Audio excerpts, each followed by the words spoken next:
今次呢條片想分享製作呢一個有唔同格數，可以放少量紙幣、散紙、幾張卡嘅拉鏈小錢包。財報嘅時候需要用到紙樣，可以去資訊欄度揾返紙樣嘅下載連結。今次用咗夾棉布做表布、鋁布、散紙口袋布、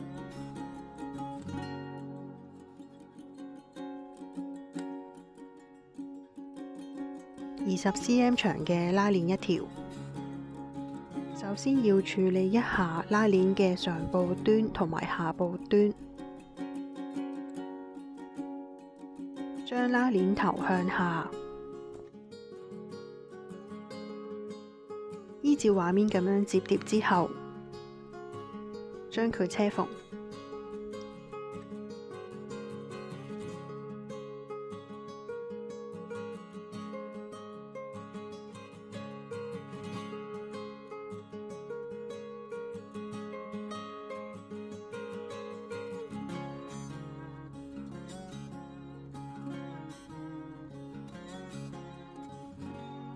將散紙口袋布面對面對摺，車縫上邊呢條邊，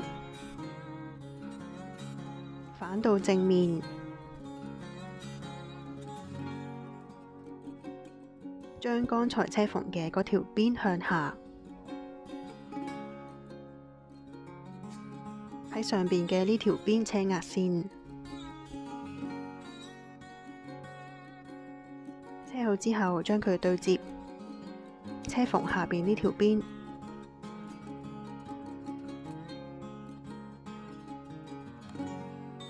將鋁布面向下，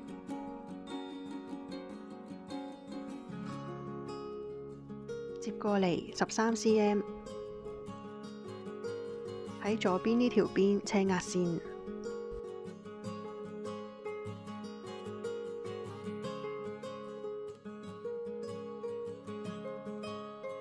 喺相隔10.5cm 嘅位置再摺，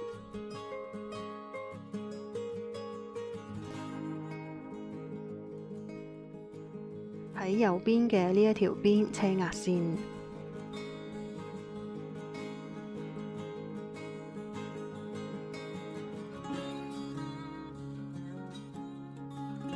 將剛才車嘅第一條壓線向上摺。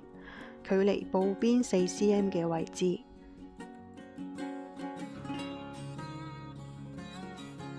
第二條壓線亦都係接上去，距離第一條壓線1.5cm 嘅位置。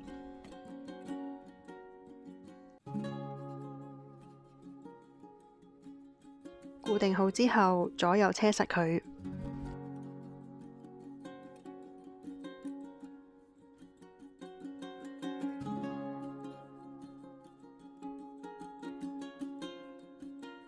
將散紙口袋放上去，距離上部邊2.5cm 嘅位置，將鋁布面對面對摺，同散紙口袋布車埋一齊。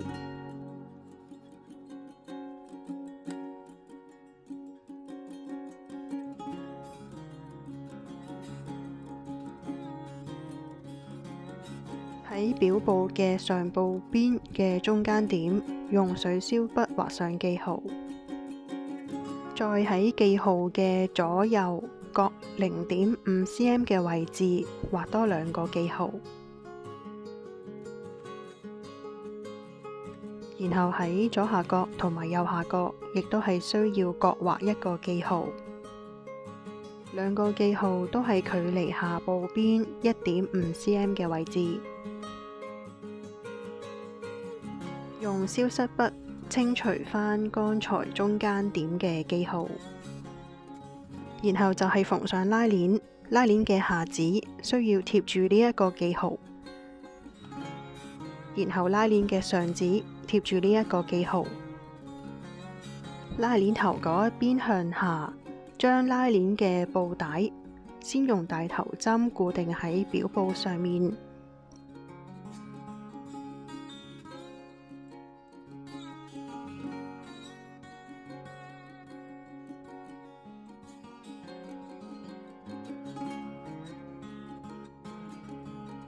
去到轉彎位嘅時候，需要喺拉鏈嘅布帶上面剪牙口。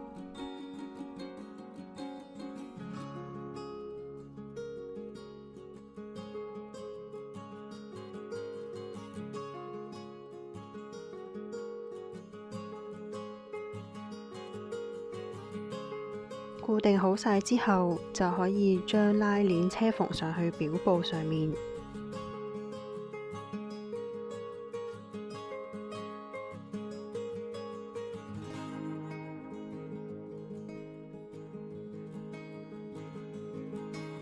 另外一邊都係相同做法。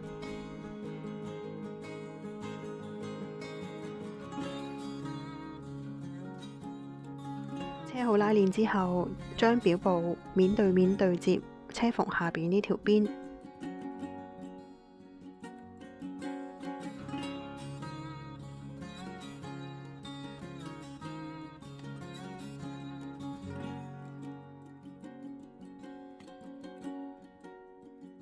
將剛才製作好嘅履袋放入去，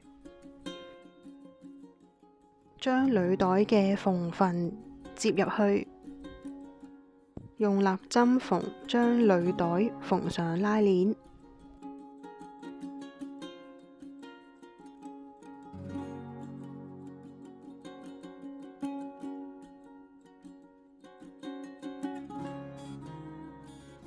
履袋已經縫上拉鏈。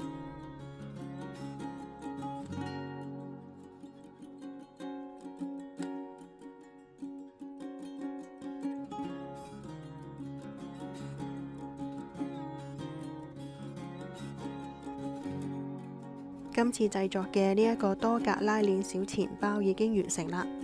鍾意呢條片請俾個 like，想睇我其他分享嘅話可以訂閱呢個頻道。